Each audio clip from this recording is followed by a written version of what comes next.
हम बात करेंगे किसके बारे में? जनसंख्या विस्फोट के बारे में बात करेंगे। ये सामाजिक समस्या है जनसंख्या विस्फोट, यानी पॉपुलेशन एक्सप्लोशन। जनसंख्या विस्फोट के बारे में हम बात करेंगे। जनसंख्या विस्फोट, जैसे हम देखें जनसंख्या विस्फोट में क्या होता है। विगत कुछ दशकों की राजनीतिक अनिश्चितता और सांप्रदायिक उन्माद के मध्य जनसंख्या विस्फोट की समस्या को पृष्ठभूमि में ढकेल दिया है। न तो समाज विज्ञानी, न ही राजनीतिक दल अथवा सरकारें उस समस्या पर ध्यान केंद्रित किए जाने की आवश्यक समझते हुए प्रतीत होते हैं, जो निश्चित रूप से राष्ट्र के समक्ष प्रस्तुत एक अकेली सर्वाधिक महत्वपूर्ण समस्या है। और इस तथ्य पर प्रकाश डालने के लिए विद्वानों के द्वारा किए गए अध्ययन और विचारों की कोई कमी नहीं है। भारत आर्थिक एवं मानवीय विकास की दौड़ से मुख्य रूप से इसलिए पिछड़ रहा है क्योंकि यह अपनी जनसंख्या की वृद्धि को सीमित कर पाने में बहुत अधिक अधिक यहाँ पर प्रगति का प्रदर्शन नहीं कर सका है। जैसे जनसंख्या में वृद्धि की बात करते हैं, सबसे पहले बात करते हैं हम जनसंख्या में वृद्धि। जनसंख्या में वृद्धि यानी लगभग 121 करोड़, जो कि जनगणना 2011 के अनुसार है, जनसंख्या के साथ भारत विश्व की जनसंख्या के 17.5% के बराबर है। और यह संपूर्ण विश्व में 134 करोड़, जो कि सन 2010 में जनगणना की गई थी, जनसंख्या वाले देश चीन के बाद मात्र दूसरा सबसे बड़ा देश है। यानी कि चीन में जनसंख्या है 134 करोड़ 2010 में, और भारत में जनसंख्या थी 2011 में 121 करोड़, यानी दूसरे नंबर पर भारत आता है। कुल 6 देश यहाँ पर, जैसे कि 19.4% है चीन, चीन की जनसंख्या 19.4%। फिर चीन के बाद में आ जाता है भारत का नंबर, फिर उसके बाद में 4.5% के साथ अमेरिका, फिर 3.4% के साथ इंडोनेशिया, 2.8% के साथ ब्राज़ील, और फिर 2% के साथ रूस। ये संपूर्ण विश्व की कुल जनसंख्या के लगभग आधे भाग का गठन करते हैं, सिर्फ 6 देश। दूसरे शब्दों में हम कहें कि 121 करोड़ पर भारत की जनसंख्या America, Indonesia, Brazil, Pakistan, Bangladesh और जापान की कुल जनसंख्या, यानी इन 6 देशों की कुल जनसंख्या का योग है यहाँ पर 121.4 करोड़ के लगभग बराबर है। और जिस पैमाने पर भारत की जनसंख्या बढ़ रही है वह सहज रूप से दिल को दहलाने वाला है। जहां सन 1941 में हमारे देश की कुल जनसंख्या 31.86 करोड़ थी, वहीं 1951 में यह बढ़कर के 36.10 करोड़ हो गई, 1961 में 43.92 करोड़ हो गई, और 1971 में 54.81 करोड़, 1981 में 68.33 करोड़, 1991 में 84.64 करोड़, 2001 में 102 करोड़, और 2011 में ये डायरेक्ट 121 करोड़, यानी सन 2011 की जनगणना के अस्थायी आंकड़े के अनुसार हो गई है यहाँ पर। यानी 2011 की जनगणना में अस्थायी आंकड़े हैं 121 करोड़ के। संयुक्त राष्ट्र संघ ने अनुमान लगाया है कि 2000 से 2010 के बीच विश्व की जनसंख्या 1.23% की दर से वृद्धि हुई, और भारत जिसके द्वारा 2001 से 2011 के दौरान 1.64% की वार्षिक वृद्धि दर यहाँ पर भारत में दर्ज की गई। इसकी तुलना में इस अवधि के अंतर्गत चीन के साथ द्वारा कहीं कम वृद्धि दर, यानी चीन में यहाँ पर सिर्फ 0.53% की वृद्धि दर्ज की गई थी। 20वीं शताब्दी के प्रारंभ होते समय भारत की जनसंख्या 23.80 करोड़ थी, जो कि 110 वर्षों की अवधि में 4 गुने से अधिक बढ़ते हुए 2011 में 121 करोड़ तक पहुंच गई। रोचक बात यह है कि 20वीं शताब्दी के पूर्वार्ध में भारत की जनसंख्या में 1.5 गुने की वृद्धि हुई, जबकि उत्तरार्ध में इसके द्वारा महत्वपूर्ण 3 गुना वृद्धि दर्ज की गई। संपूर्ण अर्थों में हम कहें तो भारत की जनसंख्या में वर्ष 2001 से 2011 के दौरान 18.1 करोड़ की वृद्धि हो चुकी है। और यद्यपि प्रत्येक दशक के दौरान जनसंख्या में होने वाली वृद्धि सतत बनी रही है, तथापि शुद्ध वृद्धि में होने वाले परिवर्तनों से सन 1961 के बाद प्रारंभ में होने वाले दशकों के दौरान सतत गिरावट का प्रदर्शन किया गया है।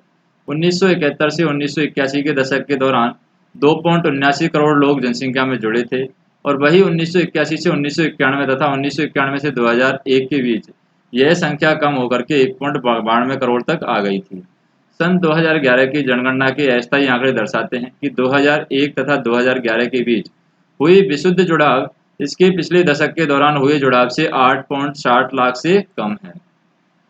यह नोट किया जाना महत्वपूर्ण है कि 2001 से 2011 के दौरान प्रतिशत के अर्थों में होने वाली दशकीय वृद्धि के द्वारा स्वतंत्रता प्राप्ति के उपरांत सर्वाधिक तीव्र गिरावट को दर्ज किया गया। 1981 से 1991 में यहाँ पर 23.87% से 1991 से 2001 के लिए 21.54% अर्थात 2.33% की कमी दर्ज की गई थी। 2001 से 2011 के लिए यह 17.64% हो चुकी थी, जो 3.90% बिंदुओं की अतिरिक्त गिरावट थी। इस प्रकार यहाँ 20वीं शताब्दी के पूर्वार्ध में जनसंख्या वृद्धि की दर मामूली रही है, वही इसके उत्तरार्ध में यह अधिक तीव्र होने के साथ साथ चौंकाने वाली भी रही है। यद्यपि शुद्ध जुड़ाव के द्वारा इन वर्षों के दौरान सतत आधार पर यह गिरावट को प्रदर्शित किया गया है। भारत में तेज गति से बढ़ रही जनसंख्या की विविधता की पहचान कुछ तथ्यों पर की जा सकती है कि वर्तमान समय में संपूर्ण विश्व के प्रत्येक 6 व्यक्तियों में से एक से कुछ अधिक व्यक्ति भारत में हैं। भारत के पास विश्व के कुल 13.579 करोड़ वर्ग किलोमीटर सतही क्षेत्र का एक मामूली 2.4% का भाग उपलब्ध है, जबकि यह विश्व की 17.5% चुनौतीपूर्ण जनसंख्या को सहयोग और पालन पोषण में प्रदान करता है। यहाँ चीन विगत कुछ वर्षों के दौरान अपनी जनसंख्या में निरंतर कम वृद्धि होने का प्रदर्शन करता रहा है। वहीं अब यह अनुमान लगाया जाता है कि पृथ्वी पर सर्वाधिक जनसंख्या वाला देश बन जाने के लिए 2030 तक भारत की चीन से आगे निकल जाने की पूरी संभावना यहाँ पर है। 4 बड़े राज्य राजस्थान, उत्तर प्रदेश, मध्य प्रदेश और बिहार देश की कुल जनसंख्या के 40% भाग का गठन करते हैं और अभी भी उनकी ऊंचाई सकल प्रजनन दर चौंकाने देने वाली है। प्रजनन योग्य आयु वर्ग से बाहर निकलने वाले लोगों की तुलना में युवा समूह की 3 गुना अधिक प्रजनन दर के साथ ही प्रजनन काल से बाहर निकलने वाली दंपतियों की संख्या की तुलना में इसमें प्रवेश करने वालों की संख्या में 3 गुनी से अधिक है। वृद्धि की वर्तमान दर पर अधिकांश भारतीय लोगों के लिए जीवन असहनीय बन जाएगा। चिकित्सा सुविधाएं उपलब्ध कराया जाना कठिन हो जाएगा। शिक्षा, आवास इत्यादि पर किए जाने वाले व्यय अत्यधिक हो जाएंगे और तकनीकी तथा व्यावसायिक शिक्षा विशिष्ट व्यक्तियों के अनन्य परमाधिकार बन जाएंगे और यहाँ पर खाद्यान्नों की कमी एक बार फिर से देश के आधे से भी अधिक भाग को निर्धनता रेखा के नीचे ढकेल देगी। इस प्रकार भारत में जनसंख्या वृद्धि को सीमित किए जाने पर गंभीर ध्यान केंद्रित किए जाने की तत्कालीन आवश्यकता है। विश्व में दूसरी सबसे बड़ी जनसंख्या के साथ जब भारत सामाजिक और आर्थिक पिछड़ेपन की ऐतिहासिक विरासत पर विजय प्राप्त करने के लिए बहादुरी से संघर्ष कर रहा है, तीव्र गति से होने वाली जनसंख्या वृद्धि न केवल इसकी छोटी मोटी उपलब्धियों को शून्य बना देती है, बल्कि पहले से बोझ तले दबी हुई व्यवस्था पर और अधिक भारी दबाव डाल देती है। जनसंख्या वृद्धि के कारण की बात करें हम, जनसंख्या वृद्धि के कारण क्या है? तो यहाँ पर जनसंख्या विस्फोट को हम कुछ महत्वपूर्ण कारणों को पहचान कर सकते हैं, जैसे कि जन्म एवं मृत्यु दरों में बढ़ती हुई दरार पहला कारण है। जन्म एवं मृत्यु दरों में बढ़ती हुई दरार। जैसे भारत में औसत वार्षिक जन्म दर जो कि 1951-61 के दौरान 42 प्रति हजार थी, सन 2011 में यह घट करके 24.8 प्रति हजार पर आ चुकी थी। यानी मृत्यु दर भी यहाँ पर 1951-61 में 27 प्रति हजार से कुछ अधिक से घट करके 2011 में मात्र 8 पर रह गई। भारत की जनगणना 2011 में की गई है। इस प्रकार चूंकि जन्म दर से एक मामूली गिरावट का प्रदर्शन किया है, मृत्यु दर भी तेजी से नीचे आ चुकी है। दोनों के बीच की बढ़ती हुई दरार से हमारी जनसंख्या को तीव्र गति से बढ़ा दिया है। कुल प्रजनन दर प्रति महिला जन्म दिए गए बच्चों की औसत संख्या 50 के दशक के लगभग 6 गुने से घट करके 2011 में 3 तक आ चुकी है। इसके बावजूद पिछले 10 वर्षों के दौरान भारत में औसत परिवारों की आकार शहरों में 4 बच्चों से कम और गांवों में 4 या 5 बच्चों के बीच बना हुआ है। यदि हम एक वर्ष में देश में जन्म लेने वाले को अनुमानित संख्या 2010 में 2.5 करोड़ के साथ देश में कराए गए गर्भपातों की संख्या हम देखें तो 2010-11 में 6.20 लाख को जोड़ दें तो हम दशक कर देने वाले इस निष्कर्ष पर पहुंचेंगे कि परिवार नियोजन के इस युग में 15 से 45 वर्षों के प्रजनन आयु समूह में किसी भी समय पर प्रत्येक 4 में से एक स्त्री गर्भवती होती है। विवाह के समय कम आयु दूसरा कारण यह है। कि विवाह के समय कम आयु, विवाह के समय कम आयु। हमारे देश में बाल विवाह अत्यंत सामान्य बात है। सन 1931 की जनगणना के अनुसार भारत में 72% विवाह 15 वर्ष की आयु के पहले और 34% 10 वर्ष की आयु के पहले संपन्न किए गए थे। तब से पुरुष और महिलाओं के बीच विवाह की औसत आयु में सतत रूप से वृद्धि होती आई है। भारत में वर्तमान समय में पुरुष की औसत आयु 26 वर्ष और महिलाओं की 22.2 वर्ष है और विवाह के समय महिलाओं की औसत आयु सन 1971 में 17.7 वर्ष से बढ़कर के 1981 में 18.7 वर्ष हो चुकी थी, जो सन 1991 में 19.3 और सन 2001 में 20.2 और सन 2011 में 22.2% हो गई है। इसके विपरीत पुरुषों के लिए विवाह की आयु 22.2, फिर 23.4, फिर 24, फिर 26 वर्ष, यानी कि midindia.net के द्वारा ये 26 वर्ष। इस प्रकार हालांकि विवाह की आयु में निरंतर वृद्धि होती रही है, तथापि आज भी लड़कियों की एक बड़ी संख्या का विवाह एक ऐसी आयु में कर दिया जाता है जिस पर वे विवाह के लिए या तो सामाजिक तथा भावनात्मक तौर पर अथवा शारीरिक या कालानुक्रमिक रूप से विवाह के लिए तैयार नहीं होती हैं। शिशु मृत्यु दर यानी कि इन्फेंट मोर्टेलिटी रेट जो होती है, शिशु मृत्यु दर का प्रत्यक्ष संबंध विवाह के समय महिलाओं की आयु के साथ होता है। भारत सरकार के स्वास्थ्य एवं परिवार कल्याण मंत्रालय के द्वारा प्रकाशित भारत के में परिवार कल्याण आंकड़े 2011 के अनुसार ग्रामीण क्षेत्रों में शिशु मृत्यु दर सन 2009 में 55 थी, जबकि शहरी क्षेत्रों में 34 थी। और यदि हम जन्म दरों यानी प्रति महिला जन्म दिए गए बच्चों की औसत संख्या का मिलान आयु समूह के साथ करें तो हम पाते हैं कि जैसे जैसे आयु समय में वृद्धि होती है, प्रजनन दर में कमी आती है।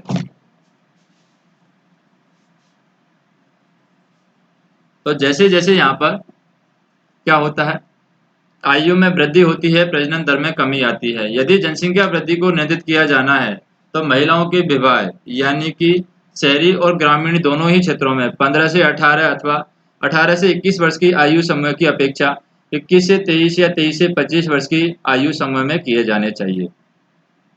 फिर बात करते हैं, एक और कारण आता है इसका, घोर निरक्षरता। घोर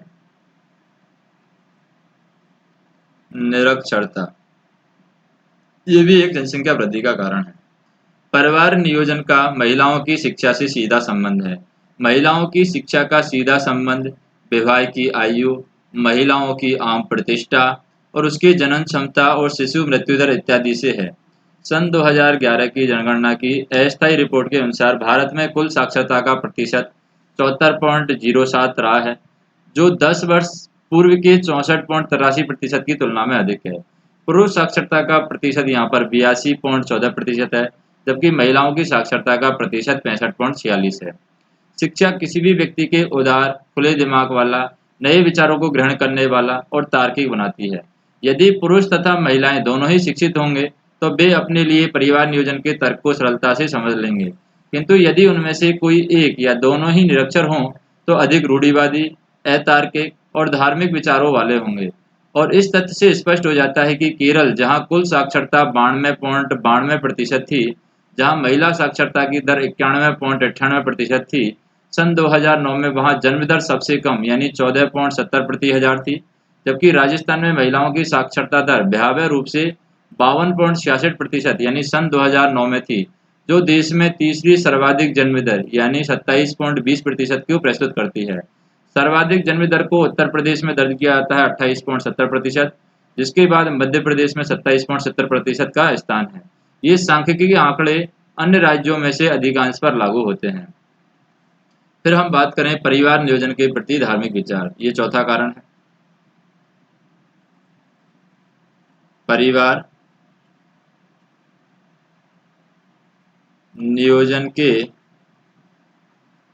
प्रति धार्मिक विचार, यहाँ पर हम बात करें, धार्मिक रूप से परंपरानिष्ठ और रूढ़िवादी लोग परिवार नियोजन संबंधी उपायों के प्रयोग में लाए जाने के विरोधी होते हैं।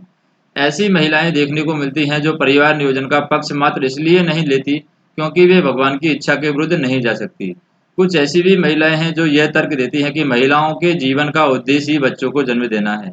अन्य महिलाएं एक निष्क्रिय रुख अपनाती हैं। यदि मेरे भाग्य में अधिक बच्चे लिखे हैं तो वे होंगे, यदि नहीं हैं तो नहीं होंगे। मैं क्यों इसके बारे में चिंता करूं? भारतीय मुसलमानों में हिंदुओं की अपेक्षा जन्म दर के साथ साथ जनन दर भी अधिक है। हिंदू महिलाओं में 3.3 की जन्म दर की तुलना में मुसलमान महिलाओं में जन्म दर 4 है। समय समय पर मुसलमानों के बीच संपन्न किए गए सर्वेक्षणों के अनुसार ऐसा पाया गया कि आधुनिक परिवार नियोजन उपायों के प्रति जागरूकता के बावजूद भी अधिकांश उत्तरदाता, महिला एवं पुरुष दोनों, या वे धार्मिक कारणों से या उनके संबंध में पर्याप्त जानकारी के अभाव के कारण इनके उपयोग के लिए यानी इसके उपयोग किए जाने के वो विरुद्ध हैं। फिर दूसरे कारण भी हम देख सकते हैं। और कारण क्या है?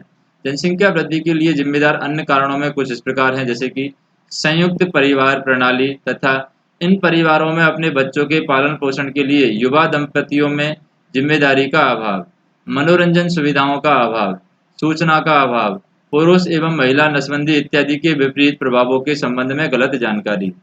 अनेक गरीब माता पिता मात्र इसलिए बच्चे नहीं पैदा करते कि उन्हें ज्ञान नहीं है, बल्कि इसलिए करते हैं क्योंकि उन्हें बच्चों की आवश्यकता है। ऐसा इस बात से स्पष्ट है कि हमारे देश में कोई 1.30 लाख बाल मजदूर मौजूद हैं।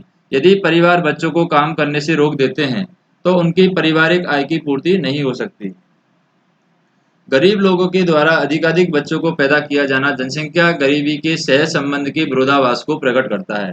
गरीब जनसंख्या वृद्धि का कारण और परिणाम दोनों हैं। अपने परिवार की बढ़ती हुई आवश्यकता को पूरा करने के लिए अधिक पुत्रों को पैदा किए जाने के बाद माता पिता अपने परिवार की आय में वृद्धि करने के लिए उन्हें स्कूलों से बाहर रखने के लिए क्या हो जाते हैं? बाध्य हो जाते हैं। और परिणाम स्वरूप वो निरक्षर और अनभिज्ञ बच्चे अपने पिता के तौर तरीकों को विरासत में प्राप्त करते हैं और उतने ही पुत्रों को जन्म देने का चयन करते हैं जितने उनकी उत्तर जीविका के लिए काम करने हेतु आवश्यक हैं। दुर्भाग्यवश परिवार का एक बड़ा आकार ही गरीब व्यक्तियों के पास उस गरीबी से लड़ने का एकमात्र तरीका होता है जो जनसंख्या विस्फोट से उत्पन्न हुई है। फिर बात करें जनसंख्या विस्फोट के परिणाम क्या रहे हैं। बात करें हम जनसंख्या विस्फोट के परिणाम।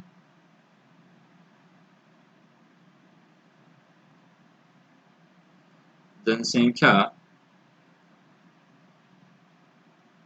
विस्फोट के परिणाम।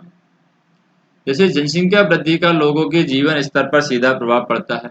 यही कारण है कि स्वतंत्रता प्राप्ति के पश्चात कृषि और उद्योगों के क्षेत्र में हमारी अभूतपूर्व प्रगति के बावजूद भी हमारी प्रति व्यक्ति आमदनी प्रशंसनीय रूप से नहीं बढ़ सकी है। जनसंख्या में वृद्धि ने भारत को किस प्रकार से प्रभावित किया है? ऐसा अनुमान लगाया गया है कि लगभग 20 लाख लोग बेघर हैं। 9.70 करोड़ लोगों के पास सुरक्षित पेयजल एक पहुंच उपलब्ध नहीं है। 27.20 करोड़ लोग निरक्षर हैं।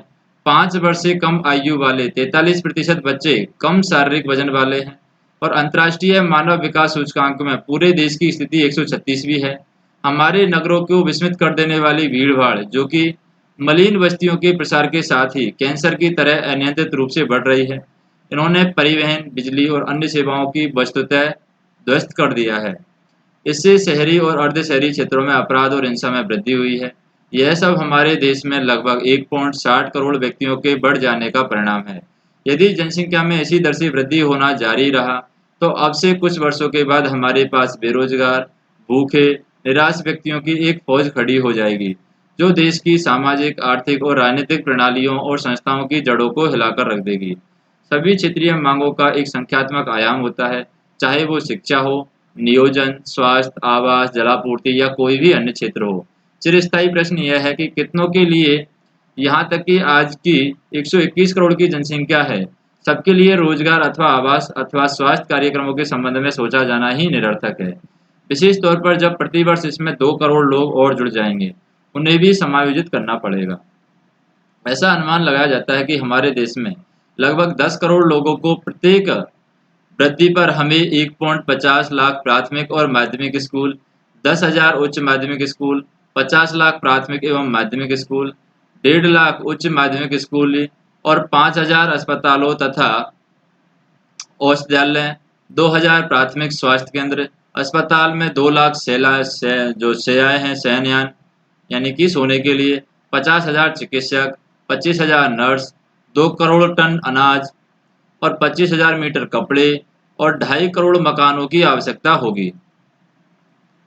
जीवन की गुणवत्ता पर जनसंख्या वृद्धि के प्रभाव का परीक्षण घरेलू वेदना सूचकांक और लोगों की यहाँ पर वंचनाओं और मूलभूत आवश्यकताओं के संदर्भ में किया जा रहा है। जैसे कि HMI सूचकांक के 5 मापदंड हैं: पक्का मकान, सुरक्षित पेयजल, बिजली, सफाई व्यवस्था यानी शौचालय और खाना पकाने के लिए ईंधन। कुछ विद्वानों ने इसका परीक्षण मानव संसाधनों के साक्षरता और स्वास्थ्य इत्यादि के संदर्भों में किया है। वर्तमान समय में भारत में 30 करोड़ लोगों के घरों में बिजली उपलब्ध नहीं है। 1.20 अरब लोगों में से लगभग आधे लोगों के पास शौचालय यानी फ्लश और अन्य प्रकार के उपलब्ध नहीं है। 48.4% के पास पक्के आवास नहीं है और 9.70 करोड़ लोगों को सुरक्षित पेयजल उपलब्ध नहीं है। एक अन्य संकेत है कि भारत को अभी बहुत कुछ करना बाकी है। इस बात से लगता है कि संयुक्त राष्ट्र संघ विकास कार्यक्रम UNDP के द्वारा जारी की गई सन 2013 की मानव विकास रिपोर्ट के द्वारा अपने मानव विकास सूचकांक, जो जीवन की प्रत्याशा, शिक्षा तक पहुंच तथा आय के स्तरों का एक संयुक्त मापन है, इसमें शामिल 186 देशों में से भारत को 136 स्थान पर नीचे रखा गया है और इस रिपोर्ट के द्वारा भारत उन देशों में लगभग सबसे नीचे रखा गया है जिनके द्वारा मध्यम विकास किया गया है। गत वर्षों इनके सूचकांक के 0.554 पर रहने के साथ ही भारत के अन्य देश जैसे नॉर्वे पहले स्थान पर, जो कि 0.955 की HDI का दावा करता है, इसके बराबर आने के लिए मीलों का सफर तय करना है। ये टाइम्स ऑफ इंडिया 15 मार्च 2013 की रिपोर्ट में बताया गया है। फिर हम बात करें यहाँ पर, जैसे इन वर्णित आंकड़ों को जीवन की गुणवत्ता पर बढ़ती हुई जनसंख्या के गंभीर प्रभावों को इंगित करते हैं। इसके अलावा स्वास्थ्य पर किया जाने वाला सार्वजनिक व्यय देश की GDP का मात्र 1.2% है, जो अमेरिका, ब्रिटेन, ऑस्ट्रेलिया, नॉर्वे और ब्राजील जैसे देशों के 4% से ऊपर की तुलना में बहुत कम है। इस प्रकार से भारत में शिक्षा पर किया जाने वाला व्यय भी दूसरे देशों की तुलना में बहुत कम है। उदाहरण के लिए सन 2010 में अमेरिका के द्वारा अन्य OECD देशों की औसत यानी 6.3% की तुलना में अपने GDP का 7.3% भाग है शिक्षा के पर व्यय किया था। डेनमार्क ने यहाँ पर 8% के साथ इस सूची में सबसे ऊपर था डेनमार्क, जबकि भारत में मात्र 3.3% का व्यय किया गया शिक्षा के ऊपर। तो ये आंकड़े क्या भविष्यवाणी करते हैं? 21वीं सदी पहले ही प्रारंभ हो चुकी है। हमारे देश को अब या तो विश्व की उच्च प्रतिस्पर्धात्मक अर्थव्यवस्था की शर्तों के साथ समझौता करना होगा अथवा पिछड़ जाना होगा। भारत एक ऐसी नीति संबंधी ढांचे की खोज कर रहा है जो जनसंख्या विस्फोट को गंभीरतापूर्वक सीमित किए जाने के मामले का सामना करने में निर्भीक रूप से सक्षम है। जब तक भारत ऐसा नहीं करता है उसका भविष्य अंधकार में है। फिर बात करते हैं जनसंख्या नीति की। किसकी बात करते हैं? जनसंख्या नीति। जैसे कोई भी नीति किसी राजनीतिक दल, किसी व्यावसायिक कंपनी, विशेष तौर पर वह किसी सरकार के इत्यादि के द्वारा बनाई गई कार्यवाही की एक योजना है, लक्ष्यों एवं आदर्शों का विवरण होती है। यह वर्तमान और भविष्य के लिए जाने वाले निर्णयों का मार्गदर्शन करती है। संयुक्त राष्ट्र संघ के अनुसार अपने संकुचित अर्थों में जनसंख्या नीति का अर्थ है जनसंख्या के आकार, संरचना और वितरण अथवा विशेषताओं को प्रभावित किए जाने वाला एक प्रयास। अपने व्यापक दायरे में यह उन आर्थिक एवं सामाजिक परिस्थितियां जिनके जनांक की परिणाम होने की संभावना है उसको नियंत्रित करने के प्रयासों को शामिल करती है। नॉर्टमैन ने संकुचित अर्थों का वर्णन ऐसे प्रत्यक्ष नीति के रूप में किया है जो जनसंख्या की विशेषताओं पर सीधा प्रभाव डालती है, तथा इसके व्यापक अर्थ को ऐसी अप्रत्यक्ष नीति बताया है जो विशेषताओं को परोक्ष रूप से प्रभावित करती है और कभी कभी तो उनके उद्देश्य भी स्पष्ट नहीं होते हैं। जनसंख्या नीति सहित कोई भी सार्वजनिक नीति भविष्य में दिशा में उठाया गया एक कदम अथवा इच्छित लक्ष्यों की प्राप्ति के लिए किया गया प्रयास होता है। इसलिए इन्हें लक्ष्यों या इन लक्ष्यों को शासित करने की दिशा में विगत एवं वर्तमान प्रवृत्तियां, इन प्रवृत्तियों की दिशा और तीव्रता हेतु उत्तरदायी सामाजिक परिस्थिति, संभावित भविष्य की रूपरेखाओं और इच्छित लक्ष्यों में से सर्वाधिक को हासिल किए जा सकने वाली संभावित विकल्प आदि के संदर्भों में निर्धारित किया जाना होगा। इसका अर्थ यह है कि नीति को सहभागियों, मूल्यों अथवा लक्ष्यों, संस्थाओं अथवा संस्थानों के साथ संबंध किया जाना चाहिए। दो प्रकार की जनसंख्या नीति के सुझाव प्रस्तुत किए गए हैं। प्रसव विरोध नीति, जिसका उद्देश्य जनसंख्या में वृद्धि को निरुत्साहित किया जाना। दूसरा है वितरण संबंधी नीति, जो जनसंख्या की वितरण संबंधी असंतुलनों से संबंधित है। राष्ट्रीय विज्ञान अकादमी के अनुसार जनसंख्या नीति वह है जो किसी पूर्व निर्धारित उद्देश्य, उदाहरण के लिए लोगों को शहरी से उप शहरी क्षेत्रों में बसने के लिए प्रेरित किया जाना, के अनुसार जनांगीकी प्रक्रियाओं को प्रभावित करती है। तथा दूसरी जो जनांगीकी प्रक्रिया है, जैसे कि उप शहरी क्षेत्रों में लोगों को मूलभूत सुविधाएं उपलब्ध करवाया जाना, उसके द्वारा उत्पन्न की गई मांगों के साथ निपटती है। भारत जैसे विकासशील देश की जनसंख्या को ये लक्ष्य निर्धारित करने होंगे कि जन्म दर को घटाना होगा, परिवार में बच्चों की संख्या को 2 तक सीमित किया जाना, मृत्यु दर को कम किया जाना, भयानक ढंग से बढ़ रही जनसंख्या के परिणामों के संबंध में जनसाधारण के बीच जागरूकता उत्पन्न करना, आवश्यक गर्भ निरोधक साधनों की व्यवस्था करना, गर्भपात को वैध करवाए जाने जैसे कानूनों को अधिनियमित किया जाना, प्रोत्साहन और निरुत्साहन दिया जाना। दूसरी ओर इसके ये लक्ष्य भी होने चाहिए कि घनी आबादी वाले क्षेत्रों में लोगों के केंद्रीकरण को नियंत्रित किया जाना, नए क्षेत्रों में प्रभावी ढंग से लोगों को बसाए जाने हेतु आवश्यक सार्वजनिक सुविधाएं उपलब्ध कराया जाना और कार्यालयों को अपेक्षाकृत कम आबादी वाले क्षेत्रों में स्थापित किया जाना। यदि एक बार जनसंख्या नीति की आवश्यकता को समझ लिया जाता है, तो अध्ययन और परामर्श प्रदान करने और विशेषज्ञों के साथ परामर्श करने के लिए विभिन्न समितियों और आयोगों को नियुक्त किए जाने के द्वारा निर्धारित किया जाना होगा। तत्पश्चात हम विभिन्न कार्यक्रमों के माध्यम से इसका कार्यान्वयन और समय समय पर मूल्यांकन किया जाना होगा। भारत की जनसंख्या नीति प्रत्यक्षतः जनसंख्या के पूर्णाकार, एक उच्च वृद्धि दर तथा ग्रामीण और शहरी क्षेत्रों में असमान वितरण की समस्या को ध्यान में रखकर निर्धारित की गई है।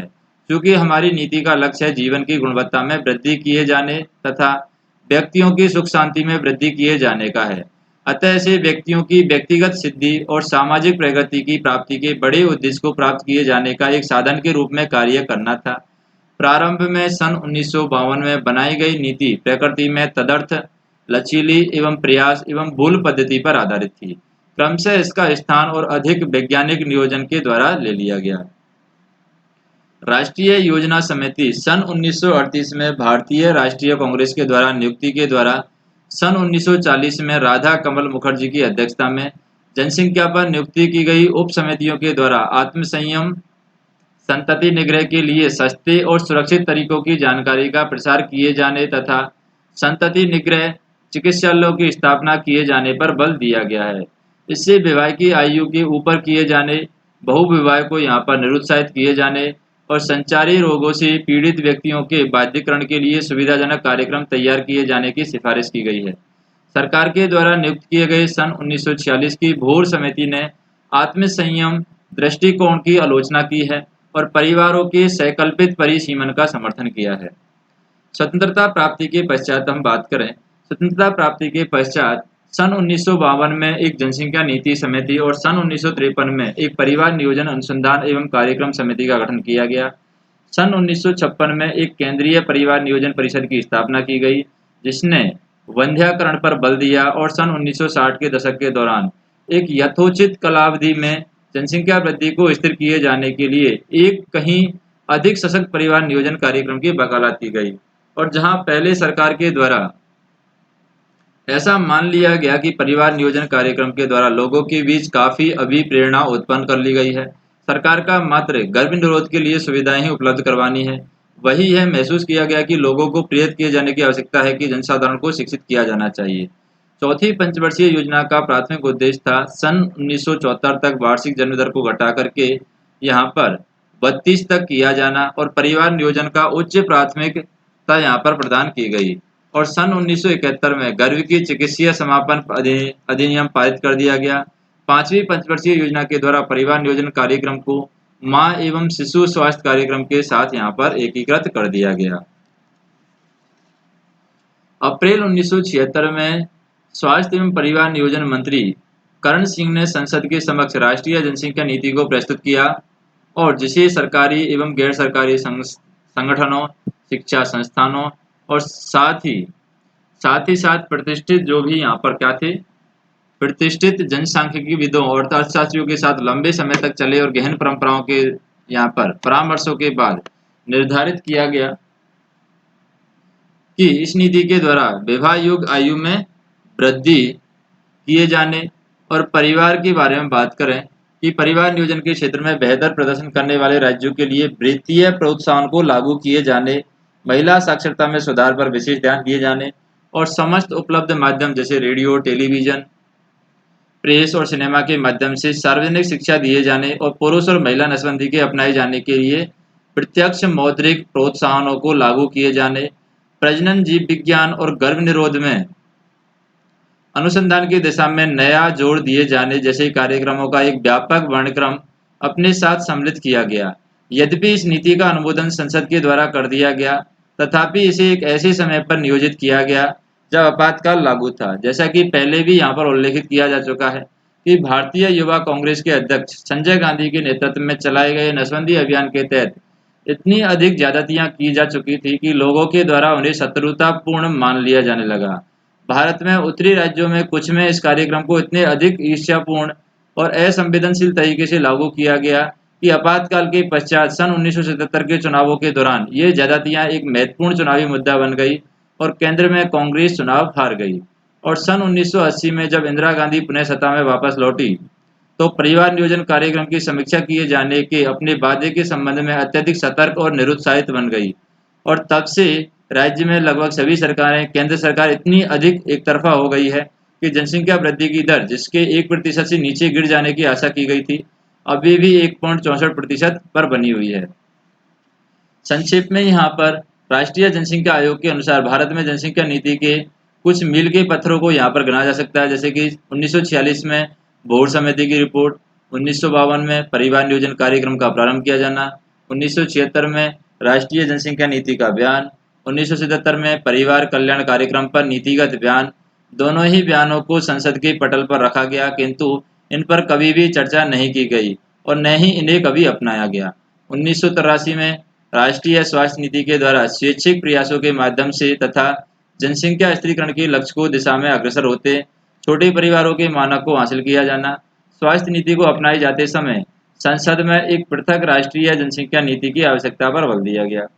सन 1981 में राष्ट्रीय विकास परिषद ने जनसंख्या पर श्री करुणाकरण की अध्यक्षता में एक समिति की नियुक्ति की और करुणाकरण रिपोर्ट, जिसका सन 1993 में यहाँ पर एनडीसी के द्वारा अनुमोदन किया गया था,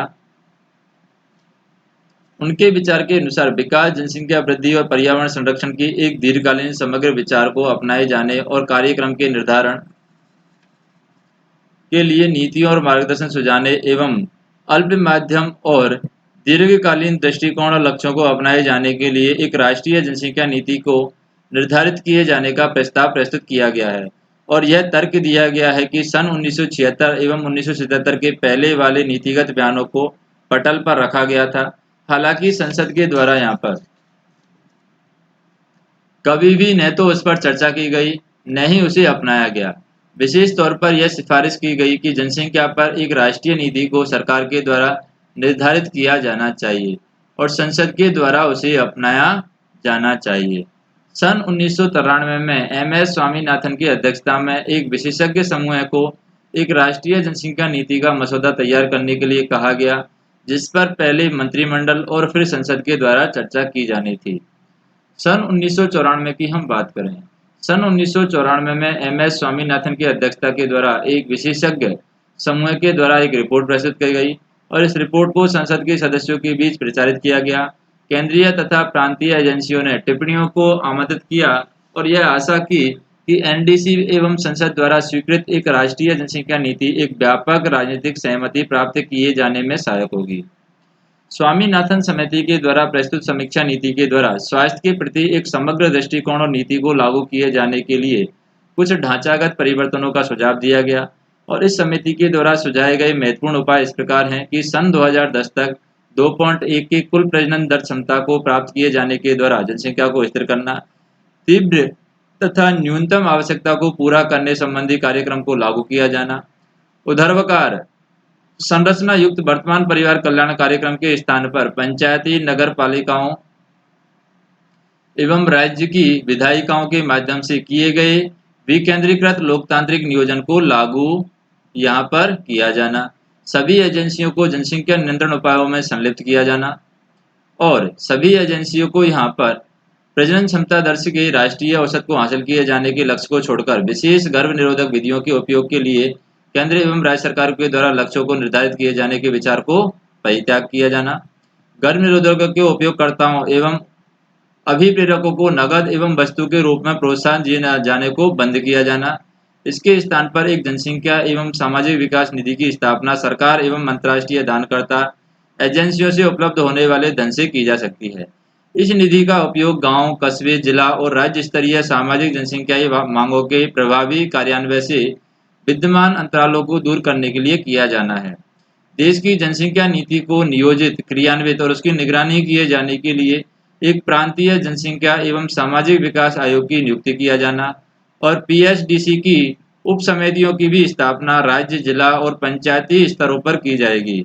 इसमें विभिन्न राजनीतिक दलों, पेशेवर लोगों और गैर सरकारी संगठन और महिलाओं और युवाओं के संगठनों से निर्वाचित प्रतिनिधि शामिल किए जाएंगे।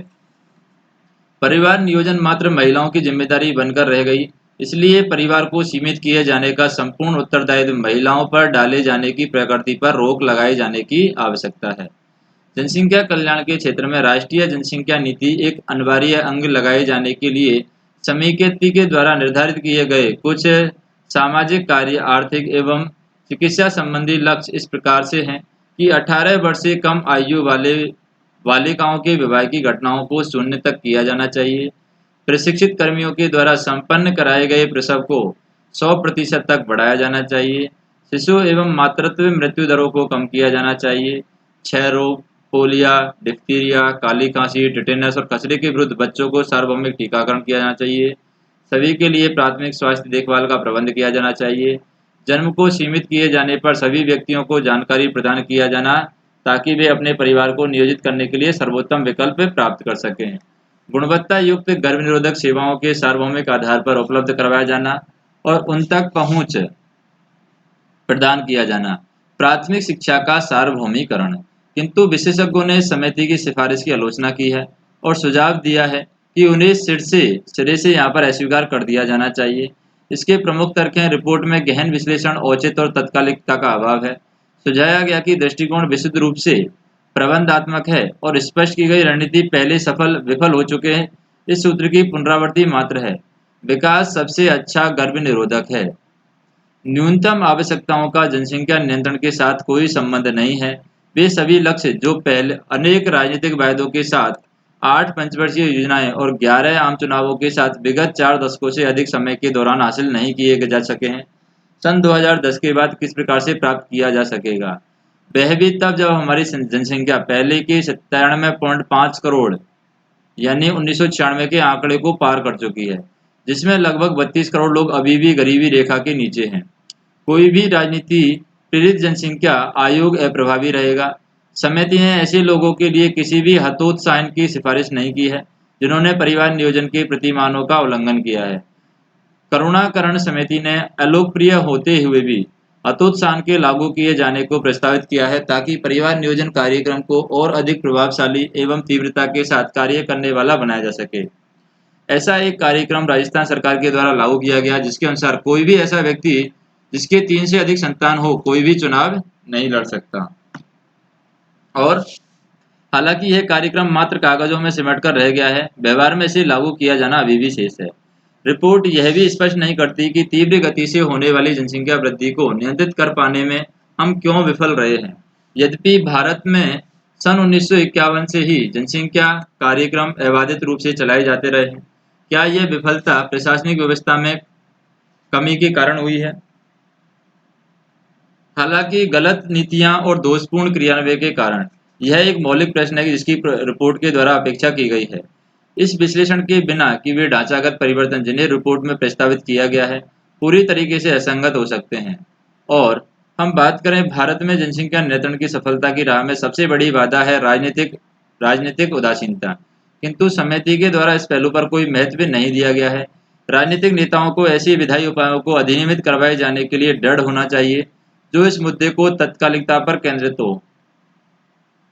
और ऐसे लोगों को जो 2 बच्चे वाले छोटे परिवार के मानकों का पालन नहीं करते हैं, पदोन्नति से इनकार किया जाना, किसी निर्वाचित पद को धारण किए जाने से वंचित किया जाना, आरक्षण के लाभों को नहीं प्रदान किया जाना, बैंकों से ऋण प्रदान किए जाने से इनकार किया जाना इत्यादि उपाय कानून के द्वारा लागू किए जा सकने योग्य कुछ हतोत्साहिन हो सकते हैं।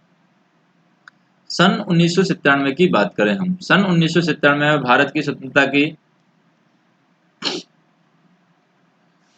स्वतंत्रता की यहाँ पर 50वीं वर्षगांठ पर तत्कालीन प्रधानमंत्री ने निकट भविष्य में एक राष्ट्रीय जनसंख्या नीति घोषित किए जाने का वादा किया और नवंबर 1997 में केंद्रीय मंत्रिमंडल ने राष्ट्रीय जनसंख्या नीति के मसौदे को इस निर्देश के साथ मंजूरी प्रदान कर दी थी कि इसे संसद के समक्ष प्रस्तुत किया जाए। हालांकि यह दस्तावेज संसद के किसी भी सदन के समक्ष प्रस्तुत नहीं किया जा सका क्योंकि लोकसभा के भंग हो जाने के कारण दोनों ही सदन स्थगित हो चुके थे। सन 1999 की बात करते हैं। सन 1999 में क्या होता है कि सन 1998 के दौरान विचार विमर्शों की एक और चक्र संपन्न किया गया और एक अन्य राष्ट्रीय जनसंख्या नीति के मसौदे को अंतिम रूप प्रदान किया गया और मार्च 1999 में इसे यहाँ पर क्या किया गया, मार्च 1999 में मंत्रिमंडल के समक्ष रखा गया। मंत्रिमंडल ने मसौदे नीति को परीक्षण किए जाने के लिए मंत्रियों के एक समूह है जिसकी अध्यक्षता योजना आयोग के उपाध्यक्ष के द्वारा की गई थी, इसकी नियुक्ति कर दी गई और यहाँ पर मंत्रियों के समूह ने अनेक बार बैठकें की और जनसंख्या नीति के सूक्ष्म अंतरों पर विचार विमर्श किया। प्रोत्साहनों और हतोत्साहनों को शामिल और बहिष्कार किए जाने के संबंध में किसी विचार को अंतिम रूप प्रदान करने के उद्देश्य से मंत्रियों के समूह में शिक्षा जगत, सार्वजनिक स्वास्थ्य में यहाँ पर पेशेवर लोगों, जनसंख्याविदों, समाज विज्ञानियों और महिलाओं के प्रतिनिधि जैसे सभी क्षेत्रों के लोग को आमंत्रित किया गया। मंत्रियों के समूह ने जनसंख्या नीति के मसौदे को अंतिम रूप दे दिया और उसे मंत्रिमंडल के समक्ष प्रस्तुत कर दिया। 19 नवंबर 1999 को मंत्रिमंडल में इस पर चर्चा की गई। इस विचार विमर्श के दौरान अनेक सुझाव प्रस्तुत किए गए, उन्हें आधारों पर मंत्रिमंडल के समक्ष एक नया मसौदा प्रस्तुत किया गया था। फिर सन 2000 की बात करते हैं। भारतीय जनसंख्या नीति के द्वारा आगामी दशकों के दौरान भारत के लोगों की प्रजनन एवं बाल स्वास्थ्य संबंधी आवश्यकताओं की पूर्ति किए जाने के लिए लक्ष्यों को आगे बढ़ाए जाने और रणनीतियों को स्थगित किए जाने के लिए यहाँ पर नीतिगत रूपरेखा उपलब्ध कराई गई और इस नीति के द्वारा उल्लेख किया गया कि आर्थिक और सामाजिक विकास का उद्देश्य लोगों के जीवन की गुणवत्ता में सुधार और उनके कल्याण में वृद्धि किया जाना है और समाज में उत्पादक संपत्ति बनने के लिए उन्हें अवसर और विकल्पों को उपलब्ध करवाया जाना है। और इस नई नीति का तत्कालिक उद्देश्य था गर्भ निरोध, स्वास्थ्य संबंधी बुनियादी ढांचे, स्वास्थ्य कर्मियों की पूरी नहीं की जाने वाली आवश्यकताओं को पूरा किया जाना, आधारभूत प्रजनन और बाल स्वास्थ्य देखभाल के लिए एकीकृत सेवा सुपुर्दगी को उपलब्ध करवाया जाना। दीर्घकालीन लक्ष्य है कि सन 2045 तक एक स्थिर जनसंख्या को हासिल किया जाना और इन उद्देश्यों के अनुसरण किए जाने में सन 2010 तक प्राप्त किए जाने वाले अनेक सामाजिक जनसांख्यिकी लक्ष्यों को निर्धारित किया गया था। अब यहाँ पर कुछ लक्ष्य जो निर्धारित किए गए थे वो कौन कौन से थे, जैसे कि स्कूली शिक्षा को अनिवार्य बनाया जाना, स्कूल छोड़े जाने में कमी लाया जाना, शिशु मृत्यु दर को 30 प्रति हजार तक कम किया जाना, मातृत्व मृत्यु दर को 100 यानी 1 लाख पर 100 जीवित जन्म से नीचे दर तक कम लाना, लड़कियों के विवाह देरी किए जाने वाले को प्रोत्साहित किया जाना, न्यूनतम 80% तक संस्थागत प्रसवों को प्राप्त किया जाना, संचारणीय रोगों को रोकथाम और नियंत्रण किया जाना, कुल प्रजनन क्षमता की प्रतिस्थापन स्तरों को प्राप्त करने के लिए छोटे परिवारों के मानकों को जोरदार तरीके से प्रोत्साहित किया जाना। इस नीति के द्वारा छोटे परिवार के मानकों को अपनाए जाने के प्रोत्साहन किए जाने के लिए कुछ प्रोत्साहनपूर्ण एवं अभिप्रेरणात्मक उपायों को सुझाव यहाँ पर दिए गए थे। छोटे परिवार के मानकों को प्रोत्साहन करने के लिए यहाँ पर PRY को पुरस्कृत किया जाना, 2 बच्चों के मानकों को अपनाए जाने के लिए प्रोत्साहित किया जाना, गरीबी रेखा के नीचे रहने वाले दंपतियां जो अधिकतम 2 जीवित बच्चों के साथ यहाँ पर वंध्याकरण करवा चुके हैं स्वास्थ्य बीमा योजना के पात्र होंगे और गर्भपात सुविधा योजना को अधिक सशक्त यहाँ पर बनाया गया। उसके बाद में हम नेक्स्ट ऑडियो लेक्चर के अंदर देखेंगे परिवार नियोजन के बारे में कि परिवार नियोजन में क्या क्या प्रगति हुई है, किस तरीके से परिवार नियोजन किया गया है।